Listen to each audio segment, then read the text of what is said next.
My name is Dr. Ryan Lubasi. I'm the chairperson of Mimosa Neighborhood Association.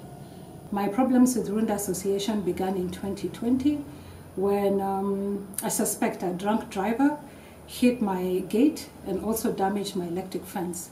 When I took up the issue with Runda Association, they did not take the matter seriously. In fact, in the end, I was not assisted at all.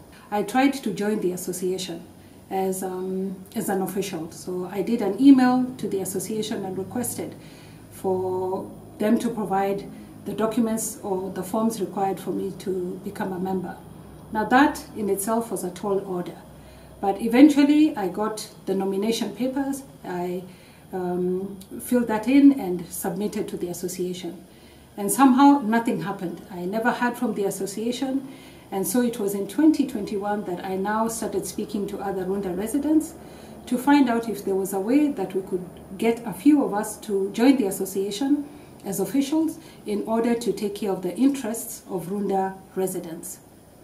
Now, once we submitted our nomination papers, something came up. Runda Association decided to come up with a vetting committee, which was something that if you look at the Runda Association's constitution, it does not appear anywhere in that document. So we knew that this vetting committee was had been put in place to make sure that some of us didn't make it to become officials of the association. And sure enough, I was one of those people who was vetted out. You have to submit a nomination paper and also your CV, something I find extremely absurd. Because why would somebody be asking for your CV when all you're doing is offering to give pro bono services for an association within the estate? They run the estate. Why do they need people's CVs? And the people who look at these CVs are just a few individuals who, again, like I said, a cartel that is running this estate and are also officials of Runda Association. So they are the ones who then look at the applications that have been submitted and decide who they want to work with.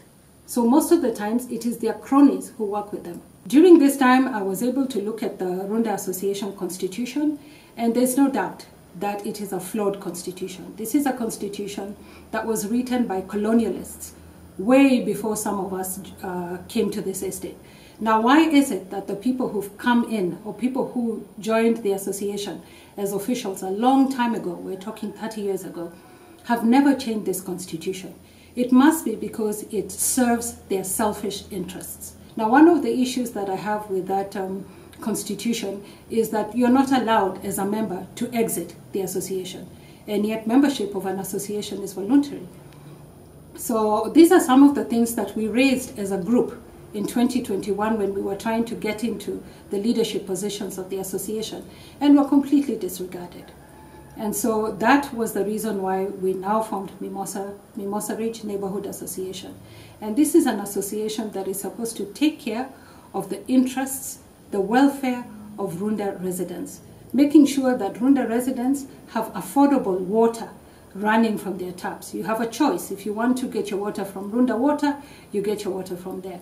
If you want to get your water from Nairobi Water, which is much, much cheaper than Runda Water, why would we be stopped from doing that? Included in our Runda water bills are Runda Association charges, and one of those charges is for road maintenance. Now that's a service that we're being charged for, and they do not have the capacity to provide that service. The last time that proper road maintenance was done in this estate, which was about a year or two ago by NMS, that was when we actually saw a change in the way that Runda roads looked like, because they did a professional job. Runda Water does not have the equipment to be able to do that kind of job. On the issue of water bills, we have a lot of expatriates who live in this estate, and most of them are very senior in their organizations. So when their water bills are probably received in their offices, their finance departments process without questioning the inflated bills. So you find expatriates pay for water to the tune of 70, 80,000, and when the same kind of bills are sent to locals, we get baffled, because how do you pay for that kind of money for water when if you were getting water from, say, Nairobi Water, you'd be getting a bill of maybe between 5 to 10,000 shillings. In the water contract, they insist that there's what they call the condition precedent. And in this condition precedent, one is able to access water, which is a basic right for every Kenyan, by being a member of Runda Association. If you're not a member of Runda Association, Runda Water will not provide you with water. But for me, I went to WASRA, which is the regulatory body for water services, and I was able to give them my grievances regarding my issue of not being a member of Runda Association and not wanting to be a member of that association, but wanting to be provided with Runda water. And I still continue to get that water despite my bill showing that I owed enormous amounts of money to Runda Association. Obviously, this also raises governance issues, because we've seen that we have no idea how the board of Runda Water is actually appointed. Who are the people who sit down and make the decision to appoint the members of that board? And the other issue that we've had, obviously, which also made us leave that association, was there are some members who have served in perpetuity. They've been there for over 20 years as officials. And we're wondering, how can you serve in perpetuity in a voluntary position when there are other people who would like to take those positions, but you don't allow them? And these people know themselves, and they know why it is that they're staying there. It must be that they're benefiting.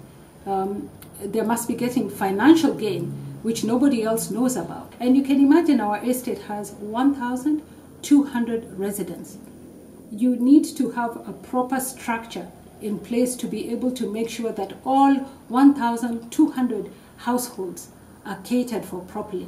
And so for a few people to say that they can be able to do it for the estate without at least having some residents join those subcommittees, enough residents actually who can be able to take care of different parts of the estate to make sure it's run efficiently, to do so has been very mind-boggling for me.